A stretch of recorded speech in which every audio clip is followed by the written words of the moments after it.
dans le prochain épisode de Demain nous appartient. Lucie et Karim tentent d'empêcher le tueur de scène prendre à Laurence, Leïla part en guerre contre les choix décoratifs de Soraya et Rémi, et Yara reçoit enfin des nouvelles de son frère. Attention, les paragraphes qui suivent contiennent des spoilers sur l'épisode de Demain nous appartient diffusé demain soir sur TF1. Si vous ne voulez rien savoir, passez votre chemin. Vendredi 11 janvier dans Demain nous appartient. Laurence prise pour cible par le tueur. Karim et Lucie font part de leur découverte à Martin, ils pensent que Laurence Moiré est la prochaine cible du tueur. Ils demandent à Martin de renforcer la protection de la juge en prison mais ce dernier leur explique que Laurence ne risque rien, qu'elle bénéficie déjà d'horaires de promenade aménagés et d'une protection particulière, et qu'il ne peut rien faire de plus. Il envoie tout de même Karim et Lucie poser des questions à la juge, afin de savoir si Castillon a cherché à entrer en contact avec elle, mais lorsqu'il arrive à la prison les deux flics apprennent que Laurence a été emmenée à l'hôpital, où elle doit subir une fibroscopie. Escortée par un policier, Laurence retrouve Victoire avec émotion. Sa belle-sœur en profite pour lui donner des nouvelles de ses enfants et de Sandrine, et lui assure que Sandrine n'a rencontré personne d'autre pour le moment, avant de lui expliquer comment va se dérouler l'intervention. Laurence s'angoisse un peu à l'idée de l'anesthésie et Victoire lui donne un sédatif afin qu'elle se repose jusqu'à l'opération prévue le lendemain. Un peu plus tard, alors que Laurence dort, le tueur lui injecte de la toxine botulique. Lorsque Karim et Lucie arrivent à l'hôpital, la juge Moiré a disparu de sa chambre. Ils se mettent donc à fouiller l'hôpital et Lucie retrouve la trace du tueur, qui transporte Laurence sur un brancard.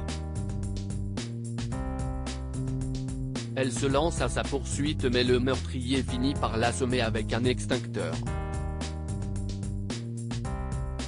La guerre de la déco est déclarée entre Leïla, Soraya, et Rémi chez les Bédiard, tandis que Soraya et Rémi sont ravis de la nouvelle décoration. Leïla finit par avouer qu'elle trouve le nouveau fauteuil de Rémi trop encombrant. Rémi n'est évidemment pas de cet avis et préférerait se débarrasser des deux autres fauteuils bleus de Leïla. L'infirmière et le petit ami de sa fille sont dans une impasse, aucun des deux ne veut lâcher, mais la situation prend un tournant inattendu lorsque Leïla verse de la javel par mégarde sur le fauteuil de Rémi. Mais Leïla ne se doute pas de la surprise qui l'attend plus tard dans la journée puisqu'en rentrant du travail elle découvre que Soraya et Rémi sont sur le point de repeindre les meubles de la cuisine en orange. Scène est trop pour Leïla qui, excédée, leur ordonne d'arrêter et leur dit que s'ils ne peuvent calmer leur soif de vintage et d'années 70, ils n'ont qu'à se prendre un appartement.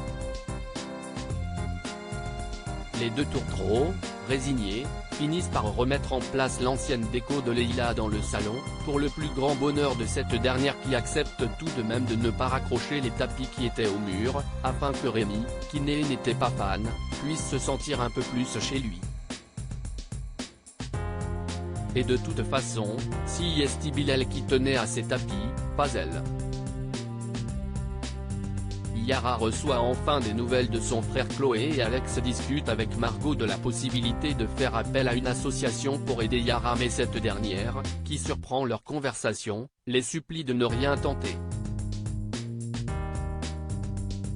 Un peu plus tard, en consultant ses mailles, Yara réalise que son petit frère, Rami, lui a enfin écrit. Il lui donne rendez-vous à 18 h à un point de localisation précis. Margot, ravie pour son ami, lui explique que ce n'est pas très loin du MAD d'Alex et propose à Yara d'en parler au Delcourt afin qu'il l'accompagne. Mais Yara ne veut pas risquer de faire peur à Rami en arrivant avec des étrangers et décide d'y aller seule. Pourtant, Margot ne met pas longtemps avant de regretter de l'avoir laissé se rendre au rendez-vous toute seule. Alors que Chloé lui confie qu'Anna va tout faire pour retrouver la trace de Rami, Margot finit par lui avouer qu'elle a fait une bêtise. Elle explique tout à Chloé et les Delcourt, accompagnés de Margot, finissent par retrouver la trace de Yara. Ils l'observent de loin alors qu'elle retrouve son frère.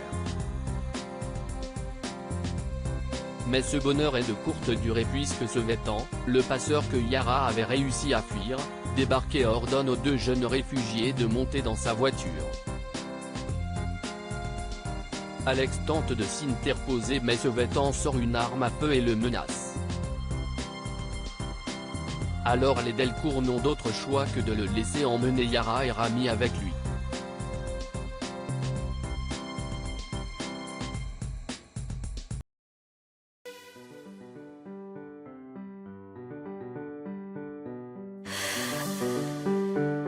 나